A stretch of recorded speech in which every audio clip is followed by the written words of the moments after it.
right. Update, kind of roster update, just after the scrimmage and kind of where you guys are at heading into next week. We're still waiting for Marcus Washington back. But other than that, we're a pretty healthy team. Yeah, everyone else is healthy. Teddy should be this week. He's trending in a really favorable direction. What do you see out there today? I thought it was a lot of fun. First of all, it was really hot, which was great. We were able to get a bunch of plays with the young guys at the end. During the Boneyard Bash, had the band out there, had a bunch of students there. Thought we played really strong on defense again. I think guys are really settling into the defense. So the offense put together some nice drives. Had some some of the issues we had last week in terms of procedure and clock. Those all went away. So I thought it was a step in the right direction. Definitely a step in the right direction. So we have to watch the tape and see exactly who performed well. We had one or two players that put the ball on the ground a couple times on offense. I'm not going to indict everyone for that, but we had a guy, really two guys that has to protect the ball better. But I think our defense is definitely being physical and hitting. So still some work to do in the kicking game. Still some work to do on offense and on defense. But I like where we're at right now. Is there any particular aspect of the defense that is impressing right now? I just think they run and hit. They run and tackle really well. I think we're playing the run game well and creating some negative plays. As I said, they knocked the ball out a couple times. They're really physical. So, I'd say that's their strength. Just kind of that flocking of the ball and striking people. They're doing that at a high level. Does it sound? Are they giving up any big plays? We're giving up some in practices. I can't remember what it was today. Maybe one, but they're not giving up. We're certainly sound. I wouldn't allow it to not be sound. Now, does a guy get blocked sometimes in a play hit? Yeah, absolutely. But for the most part, I think we're playing good team defense.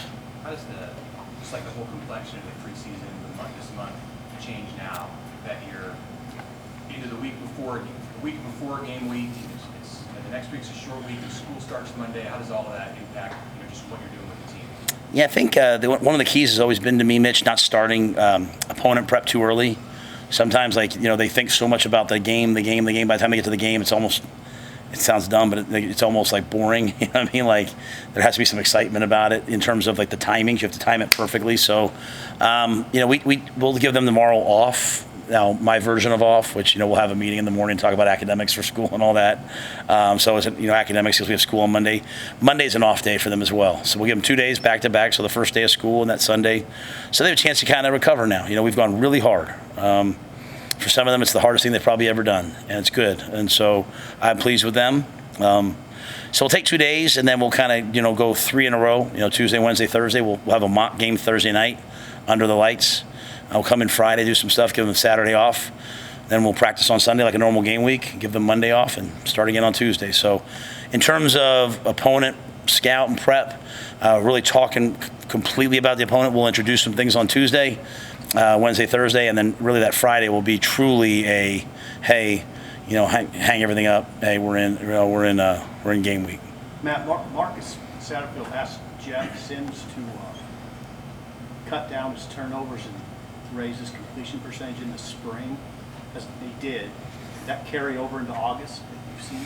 Yeah. He just taking great care of the ball. I think when the Big Ten Network came, they talked about him, being the highest in college football in terms of returning turnovers. I wouldn't have ever suspected that because just being around him. So I went back and watched them. There was a lot of times you would say they were probably not his fault. He was getting hit, or someone got hit and dropped the ball. I think Jeff's taking great care of the ball. It's a fine line, right? We talk about the toxic battle here. It's an old Brian Billick stat. We want to win the turnover battle, but also win the explosive play battle. So we can go out there and go into a shell and, not turn the ball over ever, but go 3 and out. It's the same thing, right? So we want to be explosive, and I think Jeff is learning that line of when to be explosive, when not, when to take a chance and when not to. So we don't want to play scared. That's the biggest thing for this group is they can't play scared.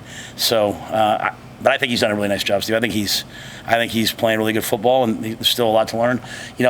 I know we're playing on 8/31, but there's a lot of games after that. And so we're just trying to get better and better and better and better and better every day. So I think we'll see him play really good football this year. When do you think you'll have captains? Maybe you do. Yeah, we won't do captains. We'll do. I think the season, especially the first year, gives you so many opportunities to lead, and so we'll do a game. We'll do game captains, right? And then when we get to bowl season, we'll vote for permanent captains. But guys emerge as the year goes on, right? And so. We kind of have our single digits, which is one thing. We'll have a unity council. Guys will vote for guys onto that. So what you're looking for is different opportunities for different guys to serve in different ways. And, I'll never forget my senior year at Penn State. I wasn't a great player, but I was a captain, at home against Minnesota. We were, I think, number 1, 2, or 3. I can't remember. We were in the nation. So that was an experience for me, right? So I've just kind of carried that over to all of our players. So I look for all of our seniors and some of our juniors to have a chance to be game captains this year. Do you plan to put out a public depth chart? And then what about black shirts? I've never been asked about depth charts more in my life. Yeah, we'll put out a depth chart. Yeah, 100%. Yeah, it'll be a real one too. So, but I do want to say that a couple people have asked me that, and the players have asked me that. But we really, really, really, in my mind, there's sort of a line, that we're going to play the guys that we think are above the line, and we're trying to get other guys above the line. So, there might be a guy who's a starter. I couldn't tell you, who's the starter, Cam Lenhart or Blaze Gunnerson. The answer is yes. They're both starters. You know what I mean? So, and I think Tony's doing a nice job of playing with some different packages. So, we have a lot of guys who can play for us. But yeah, we'll do that. When do we do that? Like game week, right?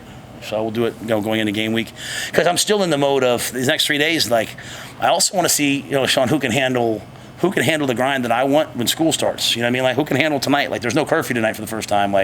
Who's going to be there at 10 o'clock tomorrow morning, and who's going to show up and I slept in? Hopefully no one. But there's just another phase, and again, it's our first time together. So, but yeah, we'll do a depth chart. I think you had a second part of that question. Black shirts. Oh yeah, they'll start. They'll start when we start game prep. Yeah. If Cam Lenhart's that close, what's that say about him? Oh, Cam's been fantastic since he got here. He got an old soul, mature beyond his years, an excellent player. Yeah, excellent player. Will play a ton of football for us. So. There could be at times kind of a split thought about whether a place like IMG is helpful or not, but it appears to have helped him. I mean, what have you seen maybe that he may have learned in that setting that helped him prepare for this? Well, I think Cam comes from a great family, first of all. So I know he was certainly raised to a certain, with standards. Man, I think going away, there's a level of independence. I see that with my own son right now. He's a senior, and he's sent me a picture yesterday of him doing laundry. Mom ain't doing it. I told him, don't ask your grandmother to do it, man. So he's doing it. So there's a level of independence that comes along with that. And then I think the people at IMG do a tremendous job with their sports psychology and all those different things. I mean, he gets here, he's talking about neutrality and all these high-end things that, so he's been trained. But I certainly don't want to take anything away from his family, because I think he comes from a great family. How big a deal is Dr. Haskell been to your operation? Heard her come up a lot, just from coaches and players. Dr. Haskell's as important to me as Chris Peduzzi, the head athletic trainer, Corey Campbell. She's as important to me as the offensive and defensive coordinators. It's so simple. We sometimes have a way of looking at mental health and sports performance, kind of over here. But I'll say to guys sometimes, guys, if you have a tight hamstring, do you go see the trainer? They're like, yeah. I'm like, you break your leg, do you see the doctor? Yeah. Well, if you're feeling a little bit, depressed or anxious or nervous, why would you not go see Dr. Haskell? I do. So, and then if you're feeling great, then she helps keep you in that zone and teach you how to get the flow and teach you how. So, I think we as coaches have studied a lot about cognitive load and this generation and the impact of phones on their their brains and their ability to concentrate and attention and focus control. And really, to answer your question, all I really want is guys to be able to go from their thinking brain, getting the call, knowing the situation, and then shutting that brain off, focusing in and just reacting. And so she's teaching them how to do that. So she both handles the whole spectrum of mental health, but also kind of sports performance, which obviously is involved in that. And she's doing it at a high level, and she's doing it so we have common language, if that makes sense. So now, in the offensive line room, Donnie can be talking about breathing, or, we have things that we do football-wise, like cycle of a snap. Hey, here's what we want you to do from the end of one snap to the beginning of the next. We write them all the way out for the guys. So we're just integrating her into it. So she's using our language, and we're using her language. So I think we're, hopefully on the cutting edge of what we're doing. You got a pretty good idea who the number 2 quarterback is? I think it's both of them right now. I think you would see. I think they both are ready to lead. I think they both are. We could win with both of them. Yeah, I mean, I say that because they bring different attributes to the table. I think Heinrich would be a little bit more of the dual threat stuff. Chubb a little bit more. It's probably like Heinrich would probably be like a little bit more on the edge of run it first and then throw it. Though he's really coming along in the drop back pass game, and Chubb would be a little bit more in the throw it first into the run it game. So, I think both of those guys would have a role if something were to happen to Jeff. Situational decisions. Yeah, we wouldn't be the old. We wouldn't do Steve Spurrier run the quarterbacks on play after play. It'd kind of be like, hey, we're in a situation we're running the ball here. Maybe it's a little more Heinrich. Hey, we're going to drop back and throw it. We're down 2 scores. Maybe it's Chuba. And again, they're continuing to try to elevate past each other, and they're such good friends too. So it makes it a healthy competition. So. I don't think we can sit here and tell you right now, and I think that's a good thing. I don't think it's a bad thing at all. I think if something were to happen to Jeff, which I would never want to happen, obviously, for Jeff's sake, we would feel really good about Chuba, and we would feel really good about Heinrich going out there and leading the team. Along those lines, at the running back position, do you feel similarly about the way that those guys complement maybe the top 3, the way that they complement each other with their skill sets and how they can bring different things? Yeah, I think for us, I think we feel like Gabe is clearly the number 1 guy. Ramir, clearly the third down back and still a runner, right? But Ramir's ability to track protections and catch the ball in the backfield is pretty special. I think, every scout that comes in here, I tell them all, like, hey, I had Jermichael Hasty at Baylor still playing. I said, he's just like him. He can run option routes, choice routes. So I think Ramir's got a future. Ramir has a little tweak to his hammy, so you asked about the injury report. Should be back this week. Just kind of got tight on him the other day, so we held him. But should be fine. So, I think kind of situationally those 2 guys. And then Anthony is, when the ball's in his hands, Anthony's elite running the football. Anthony just, he's put the ball on the ground too much. He's fumbled the ball too much. And no matter how talented you are, if you fumble the football, you can't play for us. So we're going to continue to work on it with AG. He's had a good camp up until the last couple of days and sort of turning the ball over, but it's been an issue. And I normally wouldn't say that out loud, but I'll say it because Anthony, he knows exactly, hey, I've got to conquer this.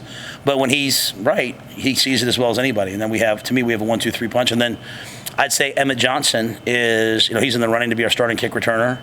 And Emmett's, he's a versatile all-around back. And I think he can help us as well. Where does Gabe come the furthest? What do you like about him most? I didn't see him before, so I can't say. I just from the day I got here, I was like, wow, that's what they're supposed to look like. You know what I mean? Like, he's big, he's powerful. He can run behind his pads. He can run inside zone, outside zone, power counter, anything you want to run duo. He's good in protection. He's consistently still trying to work on his hands. His hands are the number one thing that keeps him from being on the field all 3 downs. But he can catch. He just has to, that's what he's working on. But, it's very rare that you have a guy that's, 225 pounds and also runs 4.4, you know what I mean, and has lateral movement. So, I know he started as a freshman. I know he had that injury. But I can't imagine many better than that kid. So I've been impressed with him since the day we got here. You include Marcus. You mentioned trending positively with the health status. You include Washington in Yeah. the group that can be ready for Minnesota. Oh yeah, I mean no setbacks. I just think it's he's healing kind of slow, and I think we're kind of he's played so much football, we're kind of hesitant to push him. But no setbacks. He does all of our run throughs, all of our walkthrough run through stuff. He did a little bit of Indy the other day, I believe. But I would expect him to play that first game. Hey, Coach, with the classes starting Monday, will there be any walk-ons that could get a scholarship with some of the openings you've had? Yeah, we have 2 scholarships left over, so we'll put 2 guys on. One is Phelan Sanford, and the other one's yet to be told to the kid yet, so I like to tell him first. But Phelan, who's been on before, and is an excellent player and a great teammate, and he gets it not off, he gets it off of merit. The role he's playing in the rotation at safety, and then playing on all the special teams. Anything else, guys? Coach, a lot's been made about the rotation of the defense, having as many guys as possible. Are you at a number right now with how many guys you think you could put onto the field on the defense? Yeah, I'll be honest with you. A lot of it's seeing them in games to know, like, hey, was I right or wrong? But if you count the true D linemen, we have 3 of them. I think we're at like 6, maybe 7 that we feel like would put in a game. Might be getting close to 8 there. We have 3 jacks that we trust. We've got 6 inside backers that we trust. And when I say trust, like they've shown that they can play over the line. There's a lot of other guys that are on the way, right? And then in the back end, we have a bunch of guys. So I think on defense, we have a lot of players that can play. I think we just have to play some games and get guys in there and see, make sure the moment's not too big. I'd hate for it to be. I mean, that's the whole point of our program is practice really hard, good on good all the time so that you get to the games and you're not overwhelmed. So we're going to put them out there and see what happens. What's the status of the kicking battle, I guess you call it, between Chris and Tim? Yeah, I'm hesitant to say anything right now because today was not our best day kicking. We struggled a little bit today in the kicking game. So today Tristan went with the ones today. Timmy had been going with the ones. Tristan went with the ones today. So I think probably as we get into like Wednesday, Thursday, we'll kind of have like, hey, this is how we're heading into game week on Friday. And that Thursday night mock game is important to me. I like to get out on the field under the lights. Obviously we're playing night game. Guys have been tired. They've been going to class. They've been doing homework and just kind of see who performs. So probably by Thursday we'll make an official decision when we come up with that depth chart in terms of hey who's gonna be the starter. But it was Tristan as of today. Okay. All right, thanks guys. Thanks.